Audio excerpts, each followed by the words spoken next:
Feliz y bendecido día, aprendiendo un curso de milagros.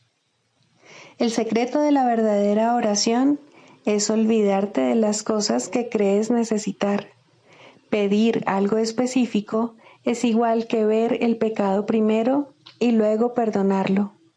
Del mismo modo, al orar pasas por alto tus necesidades específicas, tal como las ves, y las dejas en manos de Dios. Ahí se convierten en los regalos que le haces, pues le dicen que no antepondrás otros dioses a Él, ni que quieres otro amor que el suyo. Este libro es un comienzo, no un final. Del prefacio que postula, párrafo 11. La visión de Cristo es el don del Espíritu Santo, la alternativa que Dios nos ha dado contra la ilusión de la separación y la creencia en la realidad del pecado, la culpabilidad y la muerte. Es la única corrección para todos los errores de percepción, la reconciliación de los aparentes opuestos en los que se basa este mundo. Su benévola luz muestra todas las cosas desde otro punto de vista, reflejando el sistema de pensamiento que resulta del conocimiento y haciendo que el retorno a Dios no solo sea posible, sino inevitable. Lo que antes se consideraba una injusticia que alguien cometió contra otro, se convierte ahora en una petición de ayuda y de unión. El pecado, la enfermedad y el ataque se consideran ahora percepciones falsas que claman por el remedio que procede de la ternura y el amor. Las defensas se abandonan porque donde no hay ataque no hay necesidad de ellas. Las necesidades de nuestros hermanos se vuelven las nuestras porque son nuestros compañeros en la jornada de regreso a Dios. Sin nosotros, ellos perderían el rumbo. Sin ellos, nosotros jamás podríamos encontrar el nuestro. Introducción. Este es un curso de milagros. Es un curso obligatorio. Solo el momento en que decides tomarlo es voluntario. Tener libre albedrío no quiere decir que tú mismo puedas establecer el plan de estudios. Significa únicamente que puedes elegir lo que quieres aprender en cualquier momento dado. Este curso no pretende enseñar el significado del amor, pues eso está más allá de lo que se puede enseñar. Pretende, no obstante, despejar los obstáculos que impiden experimentar la presencia del amor, el cual es tu herencia natural. Lo opuesto al amor es el miedo, pero aquello que todo lo abarca no puede tener opuestos. Este curso puede, por lo tanto, resumirse muy simplemente de la siguiente manera. Nada real puede ser amenazado. Nada irreal existe. En esto radica la paz de Dios. Capítulo 1. El significado de los milagros. Primero, principios de los milagros. Principio 17. Los milagros trascienden el cuerpo, son cambios súbitos al dominio de lo invisible, más allá del nivel corporal. Por eso es por lo que curan.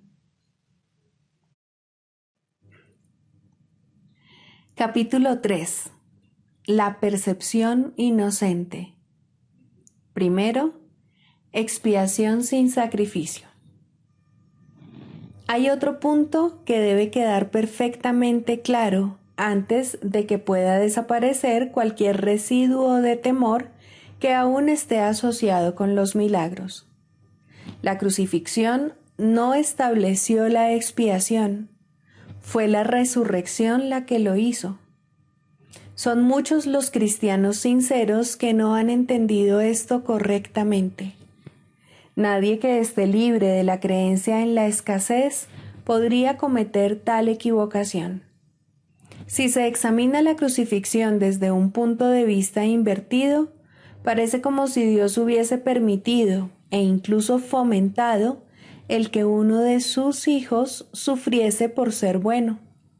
Esta desafortunada interpretación que surgió como resultado de la proyección ha llevado a muchas personas a vivir sumamente atemorizadas de Dios. Tales conceptos antirreligiosos se infiltran en muchas religiones.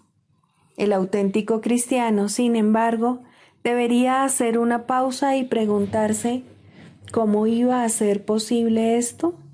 ¿Cómo iba a ser posible que Dios mismo fuese capaz de albergar el tipo de pensamiento que sus propias palabras han señalado claramente que es indigno de su Hijo?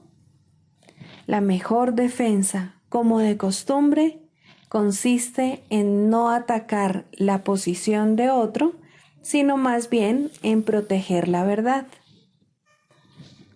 No es muestra de gran sensatez aceptar un concepto si para justificarlo tienes que invertir todo un marco de referencia. Este procedimiento es doloroso en sus aplicaciones menores y verdaderamente trágico en una escala mayor. Con frecuencia la persecución termina siendo un intento de justificar la terrible y errónea percepción de que Dios mismo persiguió a su propio Hijo en nombre de la salvación. Ni siquiera las mismas palabras tienen sentido. Superar esto ha sido sumamente difícil, pues si bien este error no es más difícil de corregir que cualquier otro, son muchos los que no han estado dispuestos a abandonarlo en vista de su eminente valor como defensa. Un ejemplo menos dramático es el del padre que dice, «Esto me duele a mí más que a ti», y se siente exonerado al darle una paliza a su hijo. ¿Crees que nuestro Padre piensa realmente así? Es tan esencial eliminar cualquier pensamiento de este tipo que debemos asegurarnos de que nada semejante permanezca en tu mente. Yo no fui castigado porque tú fueses malo. La lección completamente benévola que la expiación enseña se echa a perder si se mancilla con cualquiera de las formas en que esta clase de distorsión se manifiesta. La afirmación, «Mía es la venganza», dice el Señor, es una percepción falsa, mediante la cual uno le atribuye a Dios su propio pasado malvado. Ese pasado malvado no tiene nada que ver con Dios. Él no lo creó ni tampoco lo sustenta. Dios no cree en el castigo. Su mente no crea de esa manera. Dios no tiene nada contra ti por razón de tus malas acciones. ¿Cómo sería posible entonces que me hubiese acusado a mí por ellas? Asegúrate de que reconoces cuán absolutamente imposible es esta suposición y también de que procede enteramente de la proyección. Este tipo de error es responsable de una multitud de errores similares, incluyendo la creencia de que Dios rechazó a Adán y lo expulsó del jardín del Edén. Quizá por eso piensas a veces que no te estoy guiando bien. He tomado las máximas precauciones para usar palabras que sean casi imposible de distorsionar, pero siempre es posible tergiversar los símbolos si así se desea. El sacrificio es una noción que Dios desconoce por completo.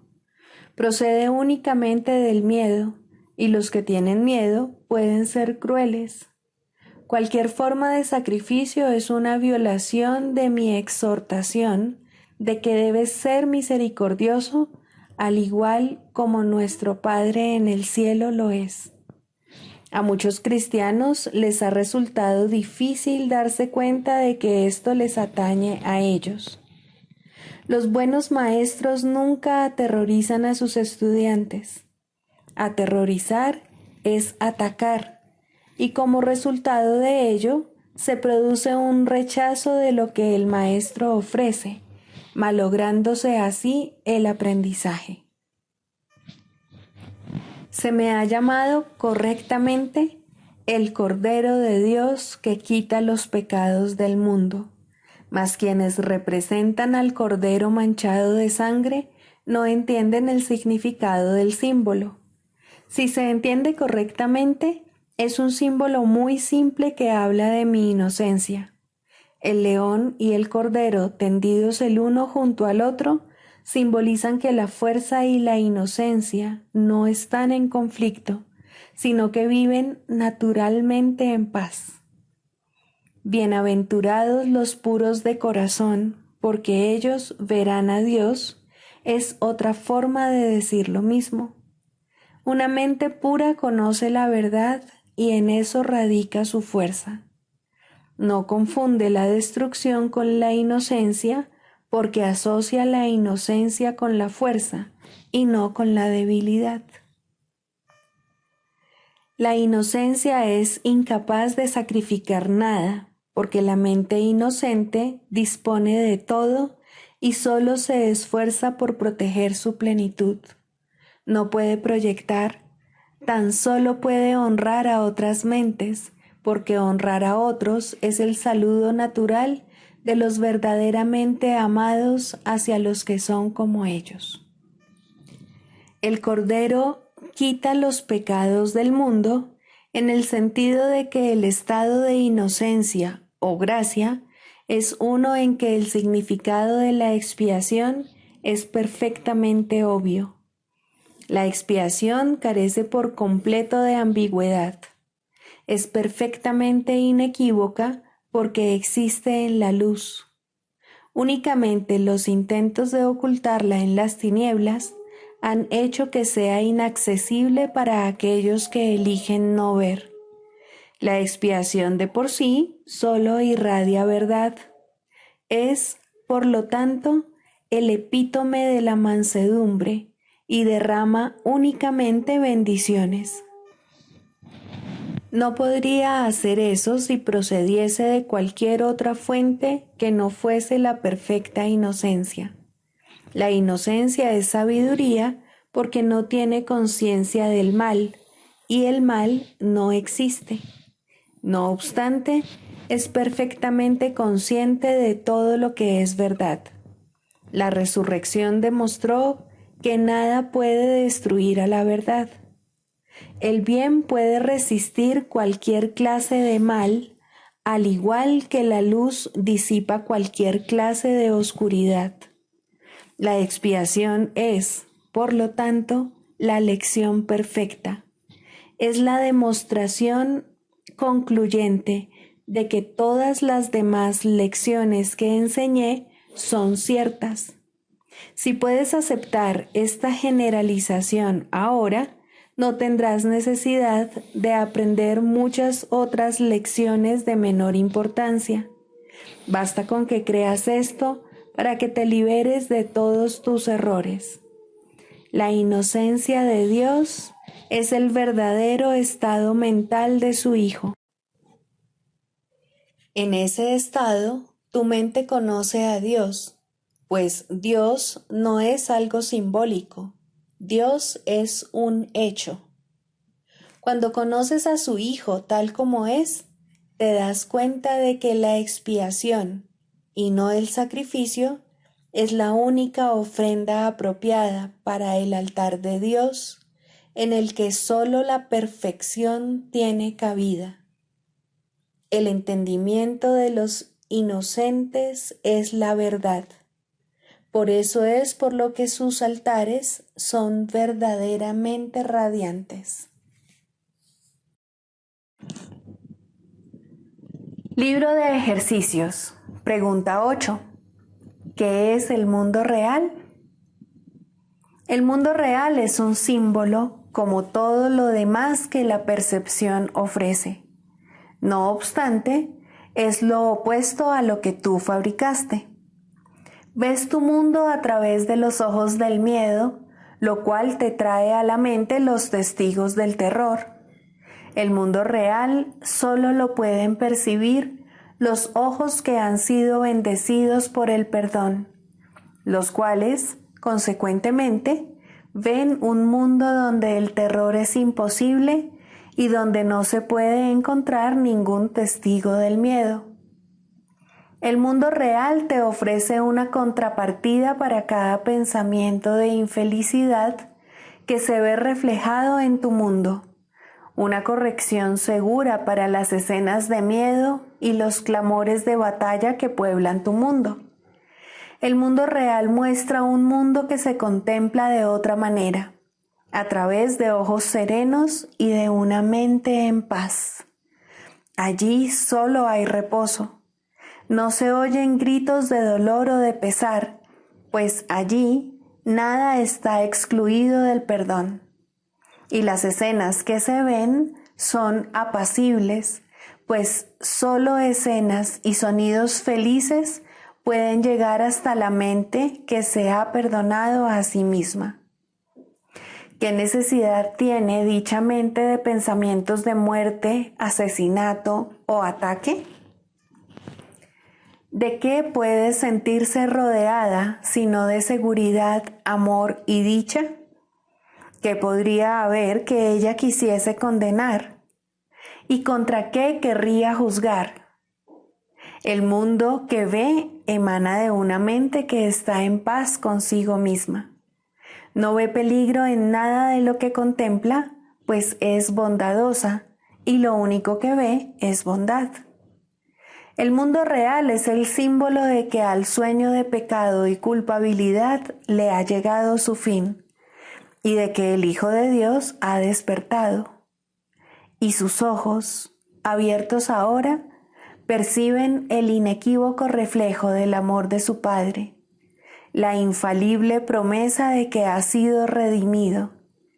El mundo real representa el final del tiempo, pues cuando se percibe, el tiempo deja de tener objeto. El Espíritu Santo no tiene necesidad del tiempo una vez que éste ha servido el propósito que Él le había asignado. Ahora espera un solo instante más para que Dios dé el paso final y el tiempo desaparezca, llevándose consigo la percepción y dejando solamente a la verdad para que sea tal como es.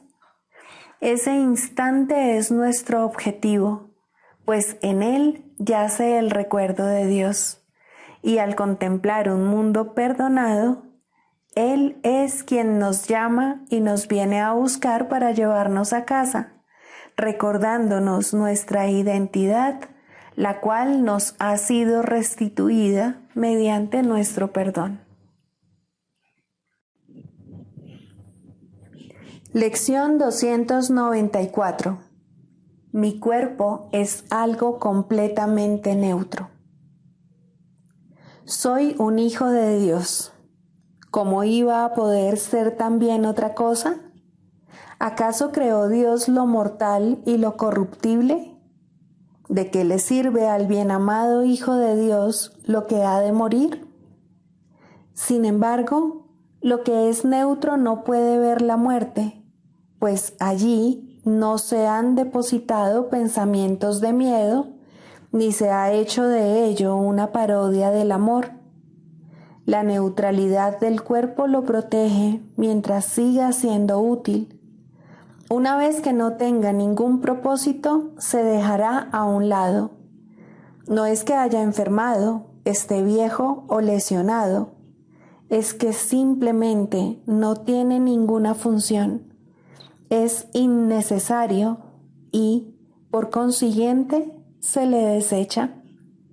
Haz que hoy no vea en él más que esto, algo que es útil por un tiempo y apto para servir, que se conserva mientras pueda ser de provecho y luego es reemplazado por algo mejor. Mi cuerpo, Padre, no puede ser tu hijo, y lo que no ha sido creado no puede ser ni pecaminoso ni inocente, ni bueno ni malo. Déjame, pues, valerme de este sueño para poder ser de ayuda en tu plan de que despertemos de todos los sueños que urdimos.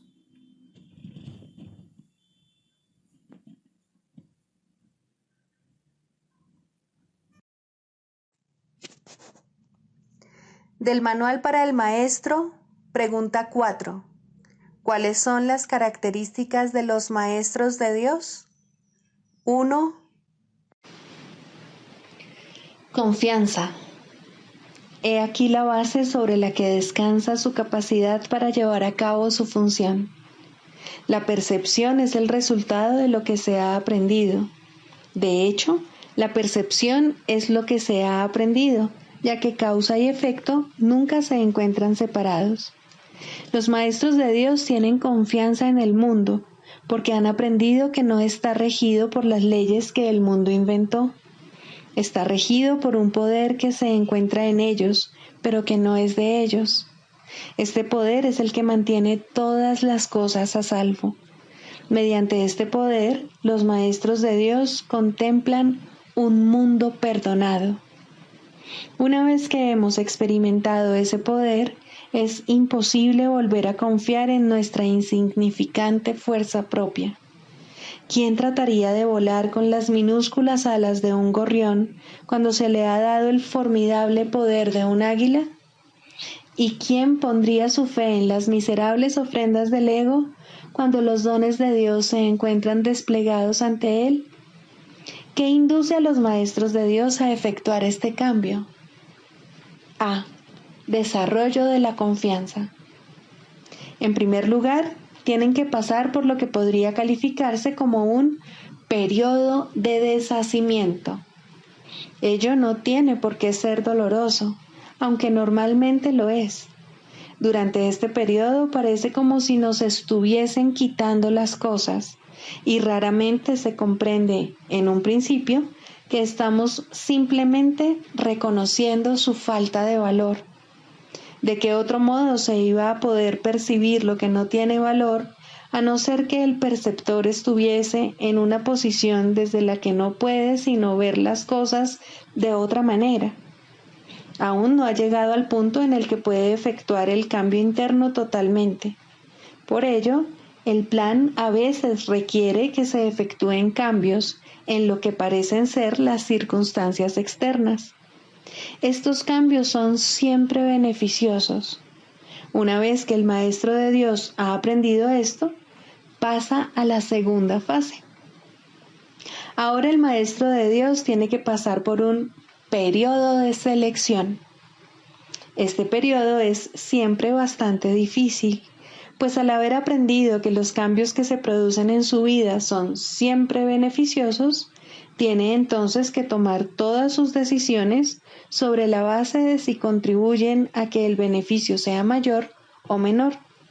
Descubrirá que muchas cosas, si no la mayoría de las que antes valoraba, tan solo obstruyen su capacidad para transferir lo que ha aprendido a las nuevas situaciones que se le presentan. Puesto que ha valorado lo que en verdad no vale nada, no generalizará la lección por temor a lo que cree que puede perder o deba sacrificar. Se necesita haber aprendido mucho para poder llegar a entender que todas las cosas, acontecimientos, encuentros y circunstancias son provechosos. Solo en la medida en que son provechosos, deberá concedérseles algún grado de realidad en este mundo de ilusiones.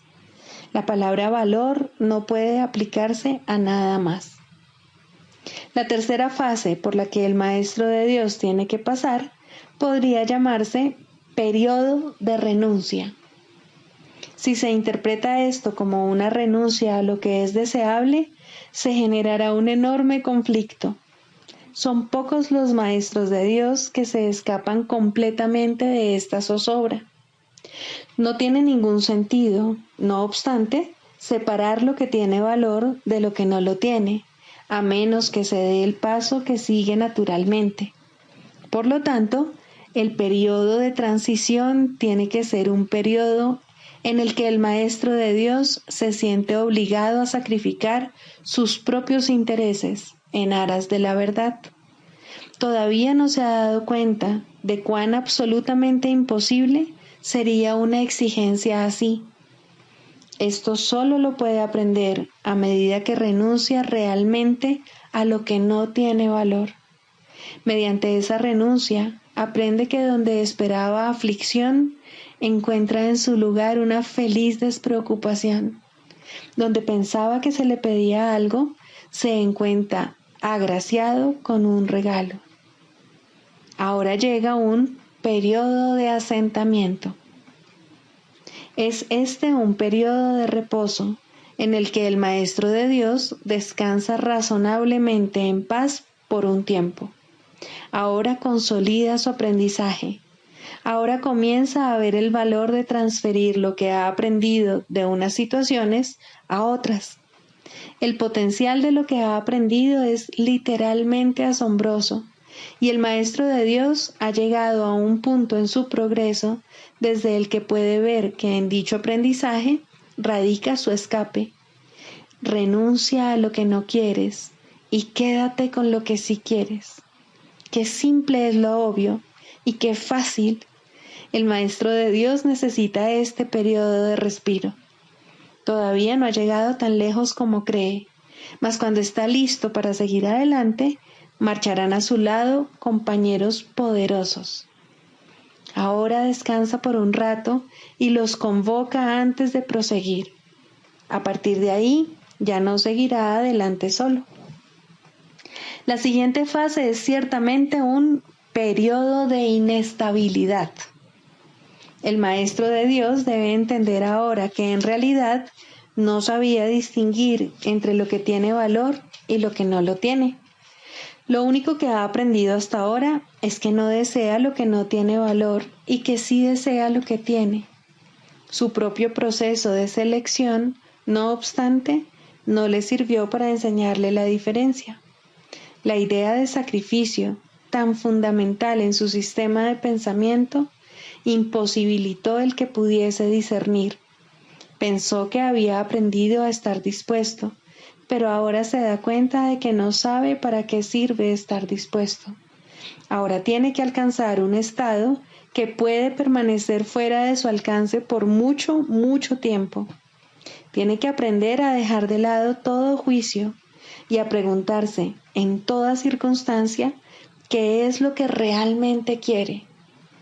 De no ser porque cada uno de los pasos en esta dirección está tan fuertemente reforzado, cuán difícil sería darlos.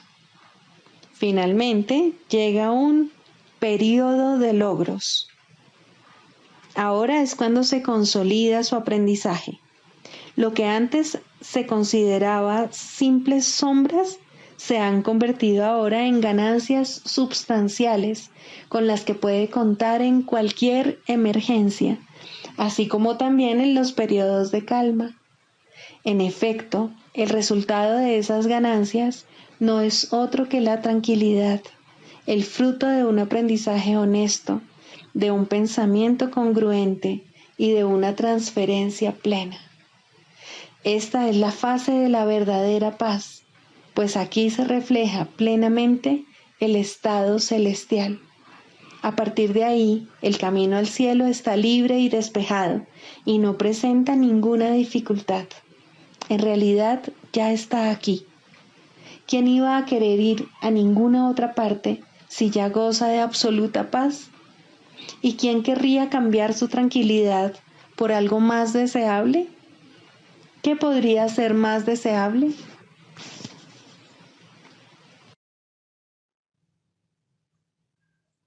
Manual para el maestro, pregunta 21.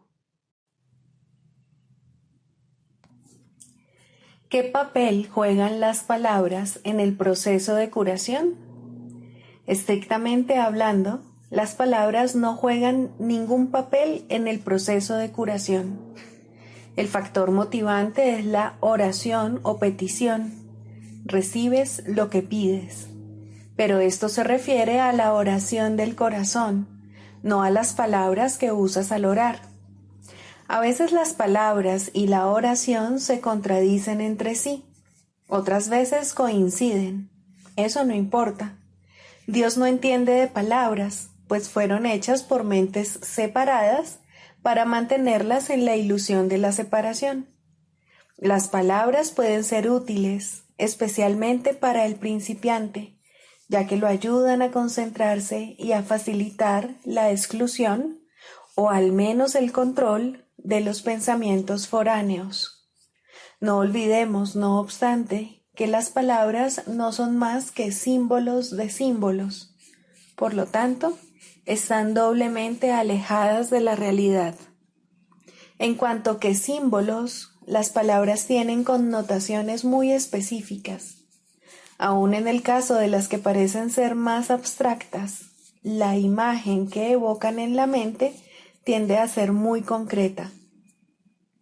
A menos que una palabra suscite en la mente una imagen concreta en relación con dicha palabra, ésta tendrá muy poco o ningún significado práctico y, por lo tanto, no supondrá ninguna ayuda en el proceso de curación. La oración del corazón no pide realmente cosas concretas. Lo que pide es siempre alguna clase de experiencia y las cosas que específicamente pide son las portadoras de la experiencia deseada en opinión del peticionario. Las palabras, por consiguiente, son símbolos de las cosas que se piden, pero las cosas en sí no son sino la representación de las experiencias que se anhelan. La oración que pide cosas de este mundo dará lugar a experiencias de este mundo. Si la oración del corazón pide eso es lo que se le dará, porque eso es lo que recibirá. Es imposible entonces que en la percepción del que pide, la oración del corazón no reciba respuesta.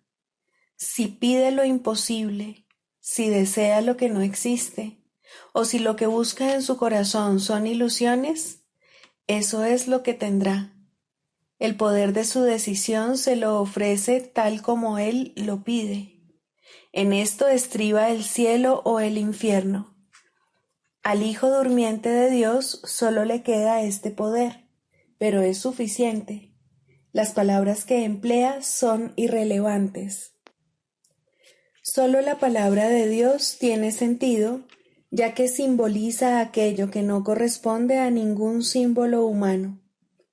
Solo el Espíritu Santo comprende lo que esa palabra representa, y eso también es suficiente. Debe evitar, entonces, el Maestro de Dios el uso de las palabras cuando enseña? Por supuesto que no. Son muchos a los que aún es necesario acercarse por medio de las palabras, ya que todavía son incapaces de oír en silencio. No obstante, el Maestro de Dios debe aprender a utilizar las palabras de otra manera. Poco a poco aprenderá a dejar que las palabras le sean inspiradas, a medida que deje de decidir por sí mismo lo que tiene que decir. Este proceso no es más que un caso especial de la lección del libro de ejercicios que reza: me haré a un lado y dejaré que Él me muestre el camino. El Maestro de Dios acepta las palabras que se le ofrecen y las expresa tal como las recibe. No controla lo que dice, simplemente escucha, oye y habla. Uno de los mayores obstáculos con los que el Maestro de Dios se topa en esta fase de su aprendizaje es su temor con respecto a la validez de lo que oye.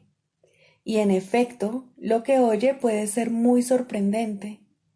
Puede que también le parezca que no tiene nada que ver con el problema en cuestión, tal como él lo percibe, y puede incluso poner al maestro en una situación que a él le puede parecer muy embarazosa.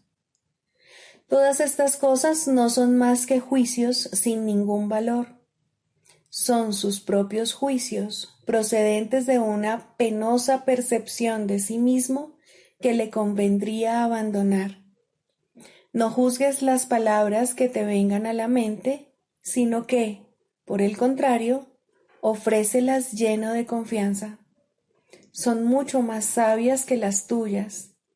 Detrás de los símbolos que usan los maestros de Dios se encuentra la palabra de Dios, y Él mismo imbuye las palabras que ellos usan con el poder de su espíritu y las eleva de meros símbolos a la llamada del cielo en sí.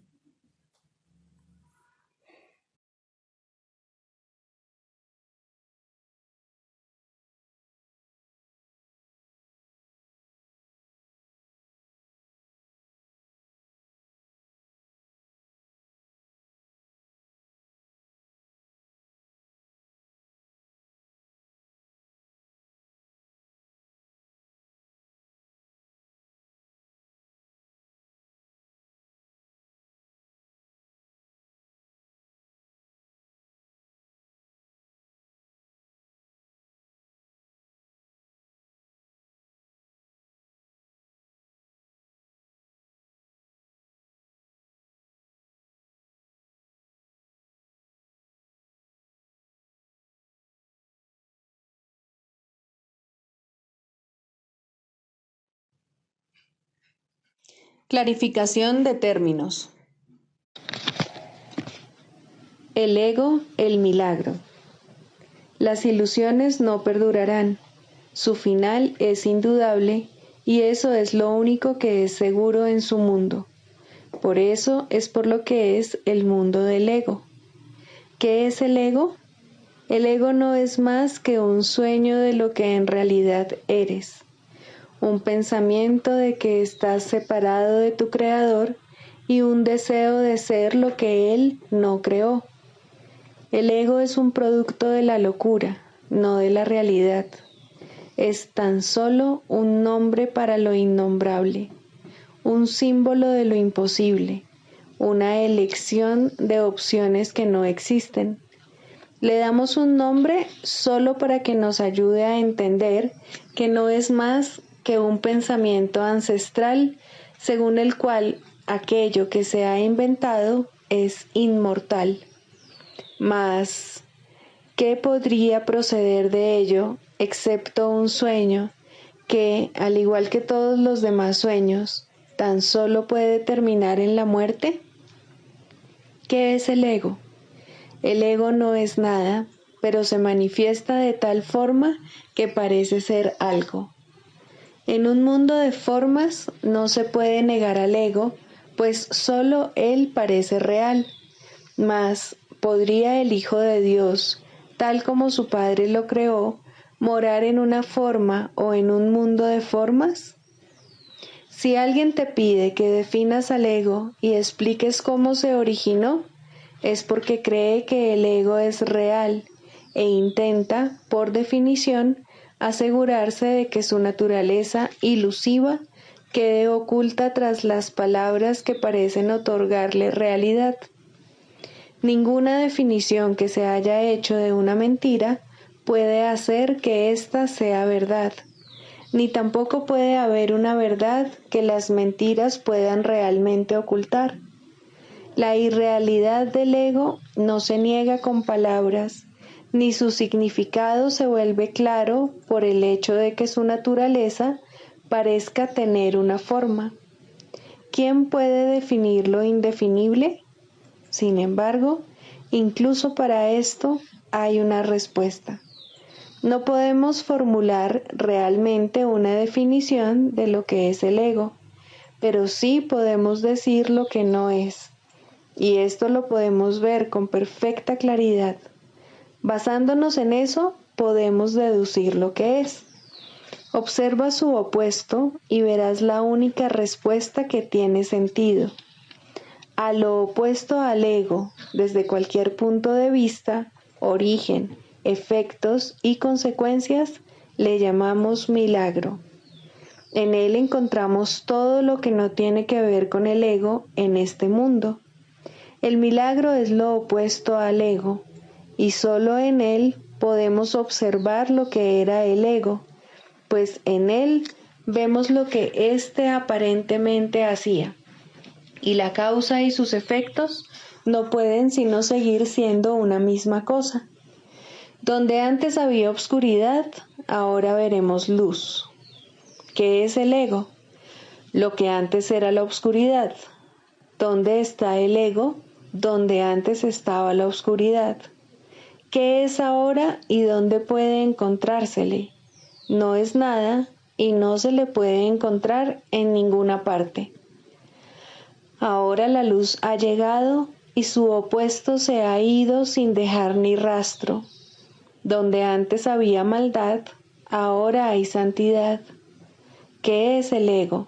Lo que antes era maldad. ¿Dónde está el ego? En una pesadilla que solo parecía ser real mientras la estabas soñando.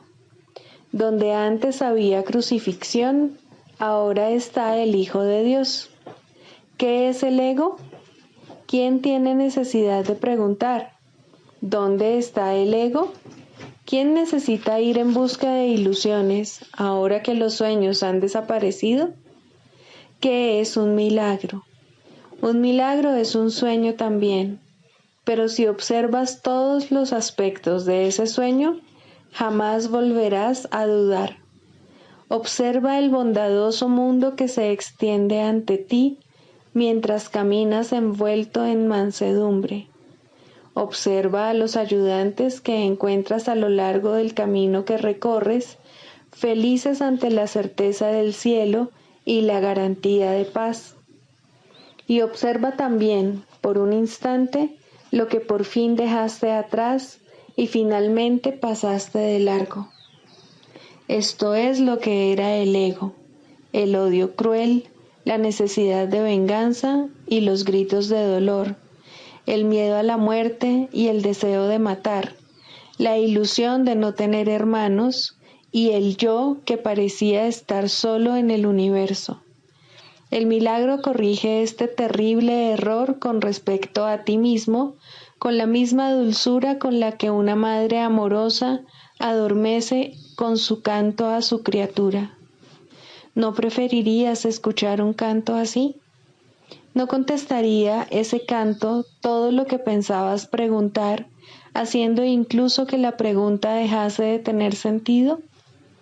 Tus preguntas no tienen respuesta, ya que han sido planteadas para acallar la voz de Dios, la cual nos hace a todos una sola pregunta. ¿Estás listo ya para ayudarme a salvar el mundo? Pregunta esto en vez de preguntar qué es el ego, y verás un súbito resplandor envolver al mundo que el ego fabricó. Ahora no se le niega a nadie ningún milagro. El mundo se ha salvado de todo lo que tú pensabas que era, y lo que es ha sido siempre absolutamente puro y jamás ha sido condenado. El milagro perdona, el ego condena. No se necesita ninguna otra definición para ninguno de ellos excepto esta. Mas, ¿qué definición podría ser más cierta o estar más a tono con lo que es la salvación? Con esto, el problema y la respuesta se llevan una al lado del otro, y al estar finalmente juntos, la elección es obvia. ¿Quién elegiría el infierno de reconocer que eso es lo que está eligiendo? ¿Y quién no seguiría adelante un poco más cuando le ha sido dado comprender que el camino es corto y que el cielo es su meta? 3. La práctica de la psicoterapia. Primero, la selección de pacientes. Todo aquel que se te envía es un paciente tuyo. Esto no significa que tú lo selecciones ni que escojas la clase de tratamiento adecuado, pero sí significa que nadie viene a ti por error. No hay errores en el plan de Dios. Sería un error, sin embargo, presumir que sabes lo que debe ofrecerse a todo el que viene. No te corresponde decidirlo. Hay una tendencia a asumir que se te llama constantemente a sacrificarte por aquellos que llegan. Esto difícilmente podría ser cierto. Exigir que te sacrifiques es exigir un sacrificio de Dios, y Él no sabe nada del sacrificio. ¿Quién podría pedirle a lo perfecto que sea imperfecto? ¿Quién decide entonces lo que cada hermano necesita? Seguramente no tú, que aún no reconoces quién es aquel que pide. Hay algo en él que te lo dirá si escuchas, y esa es la respuesta. Escucha.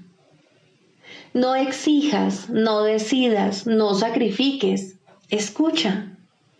Lo que oyes es verdad. ¿Mandaría Dios su Hijo a ti sin estar seguro de que reconoces sus necesidades?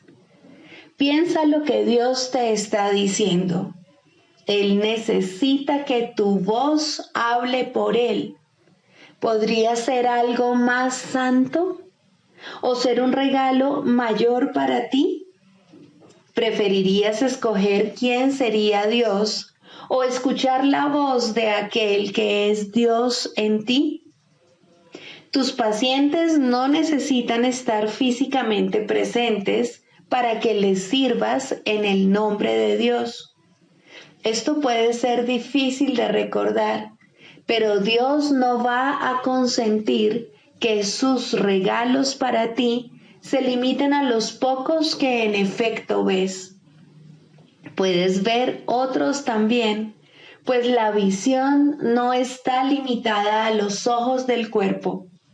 Algunos no necesitan tu presencia física, te necesitan tanto y tal vez más en el instante en que se envían.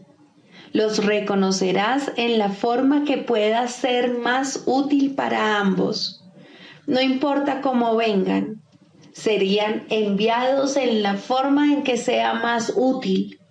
Un nombre, un pensamiento, una imagen, una idea, o tal vez simplemente una sensación de estar llegando a alguien en alguna parte. La unión está en las manos del Espíritu Santo. No se puede evitar lograrla. Un terapeuta santo, un maestro de Dios avanzado, nunca olvida una cosa. No fue él quien hizo el currículo de la salvación, ni quien estableció su parte en él. Entiende que su parte es necesaria para el todo y que a través de ella reconocerá el todo cuando su parte esté completa. Entre tanto, debe aprender, y sus pacientes son el medio que se le ha enviado para su aprendizaje. ¿Qué otra cosa sino gratitud podrías sentir por ellos y hacia ellos? Traen consigo a Dios. ¿Rechazaría este regalo por un guijarro o cerraría la puerta al Salvador del mundo para dejar entrar a un fantasma? Que no traicione al Hijo de Dios. Quien lo llama está más allá de su comprensión, pero no se alegraría de poder responder cuando sólo así será capaz de escuchar la llamada y entender que es la suya.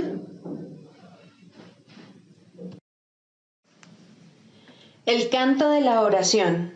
Segundo, la falsa curación en contraposición a la verdadera. La falsa curación no es más que un mísero intercambio de una ilusión por otra más agradable, de un sueño de enfermedad por uno de salud. Esto puede ocurrir en los primeros niveles de oración en combinación con un perdón bien intencionado, pero aún no comprendido del todo. Solo la falsa curación puede dar lugar al miedo, de tal manera que la enfermedad es libre para arremeter de nuevo. La falsa curación puede, en efecto, eliminar ciertas formas de dolor y enfermedad, pero la causa sigue ahí y no dejará de producir efectos. La causa sigue siendo el deseo de morir y de vencer a Cristo. Y con este deseo, la muerte es segura, pues a la oración se le da respuesta. No obstante, hay una clase de muerte aparente que tiene otra fuente. No es el resultado de pensamientos hirientes ni de una furia desenfrenada contra el universo.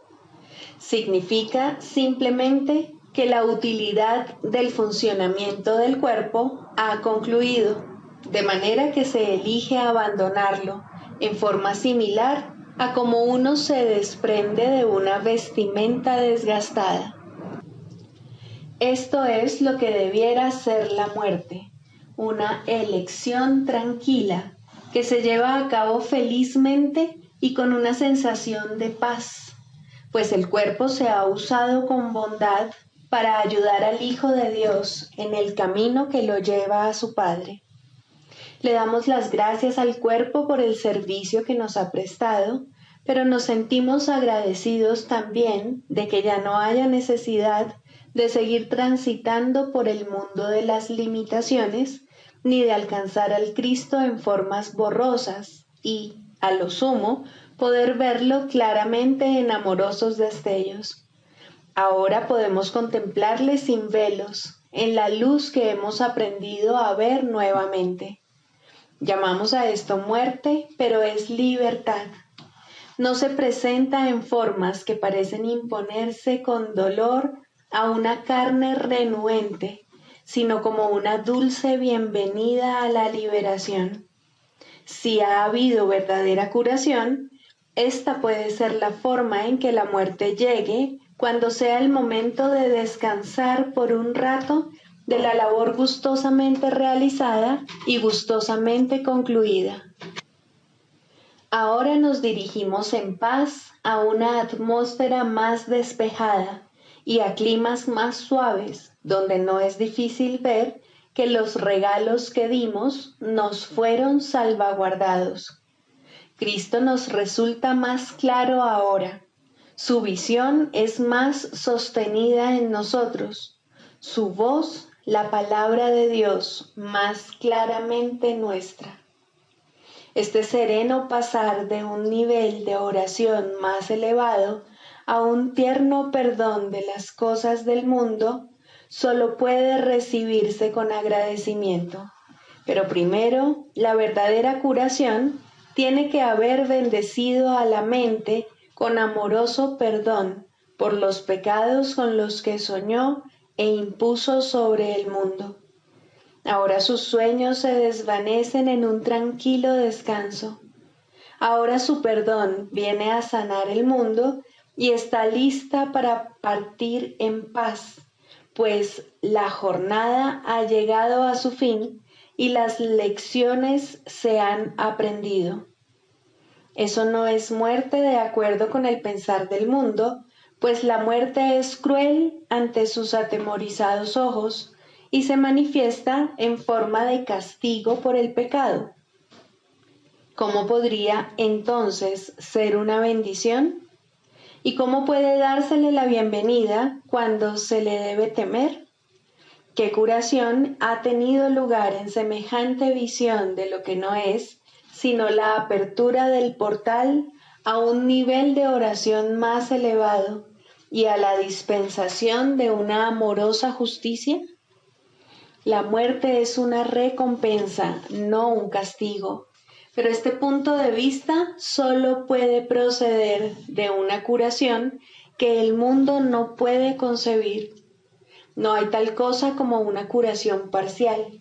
Lo que solo intercambia ilusiones no ha hecho nada.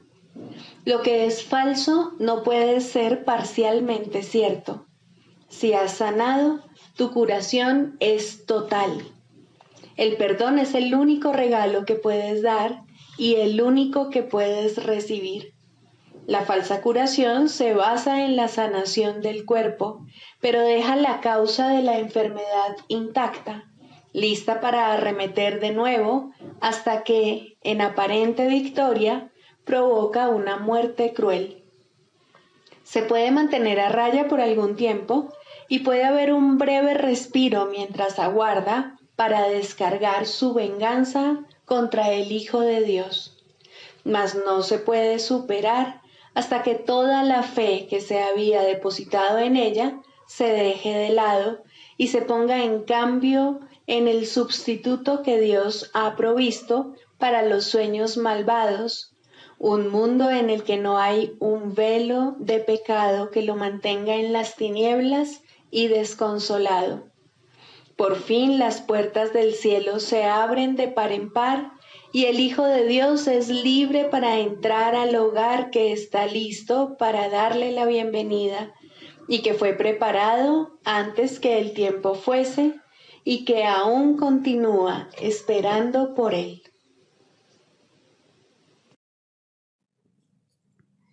Sigamos a Jesús haciendo del perdón algo tan natural como respirar y algo tan vital como el aire. Amén.